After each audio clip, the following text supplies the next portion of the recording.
दोस्तों कैसे हैं आप सब। उम्मीद करते हैं अच्छे ही होंगे।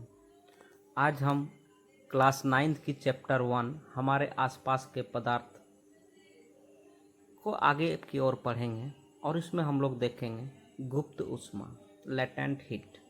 जब कोई पदार्थ गलने की प्रक्रिया के दौरान अपने गलनांक पर पहुंचता है तो इसे और अधिक ताप बढ़ाने के बाद भी यह तापमान में बिना वृद्धि दर्शाए पदार्थ की अवस्था को बदलते रहता है। ऐसा पदार्थ ऊष्मीय ऊर्जा को अवशोषित कर लेने के कारण होता है। यह ऊष्मा पदार्थ एवं बर्तन में छुपी रहती है, इसे ही गुप्त ऊष्मा कहते हैं। इसको ऐसे समझेंगे हम लोग कि मान ले कोई पदार्थ को हम लोग गर्म करते हैं और वो जैसे गलना शुरू करता है, तो गलना शुरू करने के बाद भी जब हम उस पदार्थ के तापमान को मापते हैं तो हम पाते हैं कि उस पदार्थ के तापमान में कोई अंतर नहीं होता है, जबकि नीचे से हम उसको हीट करते रहते हैं। तो आखिर वो हीट जाता कहाँ पे है? तो वो हीट जो है वो पदार्थ अपने में अवशोषित कर लेता है और जिस बर्तन में वो गर्म करते हैं वो बर्तन उस ऊष्मा को अवशोषित कर लेता है। इसे ही हम लोग गुप्त ऊष्मा कहते हैं। अब यहाँ देखेंगे कि वाष्पीकरण को प्रभावित करने वाले कारक। यहाँ जैसे कि हम लिखे हैं, वाष्पीकरण को प्रभावित करने वाले कारक इस प्रकार हैं। सतह क्षेत्र बढ़ने पर अगर कोई पदार्थ जिसका सतह बहुत बड़ा हो, ठीक है, बहुत बड़ा है, तो उसमें क्या होगा? वाष्पीकरण की क्रिया तेज हो जाती है, क्योंकि कोई पदार्थ की वाष्पीकरण की सतह बहुत बड़ा होने से उसमें बहुत बड़ा एरिया में वाष्पीकरण होता है, जिससे उस वाष्पीकरण की क्रिया तेज हो जाती है। तापमान में वृद्धि, स्वाभाविक है कि कोई पदार्थ के तापमान में वृद्धि करेंगे तो वो वाष्पीकरण की गति भी तीव्र होगा। आर्द्रता, यदि पदार्थ में आर्द्रता मतलब यदि पदार्थ कुछ भींगा हुआ रहेगा या वातावरण में पानी की कुछ अंश रहेगी तो उसमें वाष्पीकरण की क्रिया कम होगी। वाष्पीकरण के कारण शीतलता, वाष्पीकरण के दौरान द्रव निरंतर अपनी ऊर्जा खोती है और इस खोई हुई ऊर्जा को पुनः प्राप्त करने के लिए द्रव के कण अपने क्या करते हैं? द्रव के कण अपने आसपास से ऊर्जा अवशोषित करने लगते हैं और वाष्पीकृत हो जाते हैं, जिससे आसपास शीतलता आ जाती है।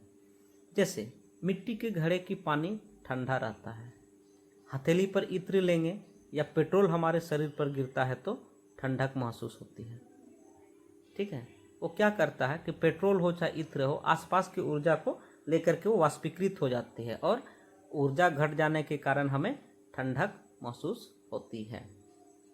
ठीक है, समझने में कोई दिक्कत नहीं होना चाहिए। अगर समझने में दिक्कत होती है तो आप लोग कमेंट कीजिएगा, मैं उस पार्ट को या उस चैप्टर को दोबारा पढ़ाऊँगा। पढ़ सकते हैं।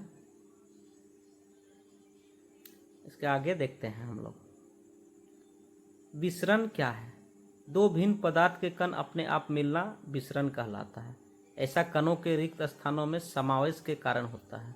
अगर दो पदार्थ एक दूसरे से मिल रहा है तो उसे हम विसरण कहेंगे, और ऐसा इसलिए होता है कि चूंकि पदार्थ के कणों के बीच में रिक्त स्थान होती है और वह रिक्त स्थान में ही दूसरे पदार्थ के कण घुसने लगते हैं। ठीक है, इसे विसरण कहते हैं। आगे देखते हैं हम लोग। पदार्थ की अवस्था में परिवर्तन। पदार्थ की अवस्था में परिवर्तन निम्न कारण से होती है। क्यों होती है? क्योंकि पदार्थ के कणों के बीच में रिक्त स्थान होती है।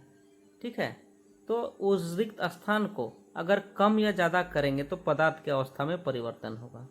पदार्थ के कणों के बीच भी गति को बढ़ा या कम कर देंगे तो पदार्थ की अवस्था में परिवर्तन होगा। पदार्थ के कणों के बीच के आकर्षण बल को बढ़ा या घटा देंगे तो भी पदार्थ में अवस्था में परिवर्तन होगा। ठीक है, इसको आगे समझेंगे हम लोग।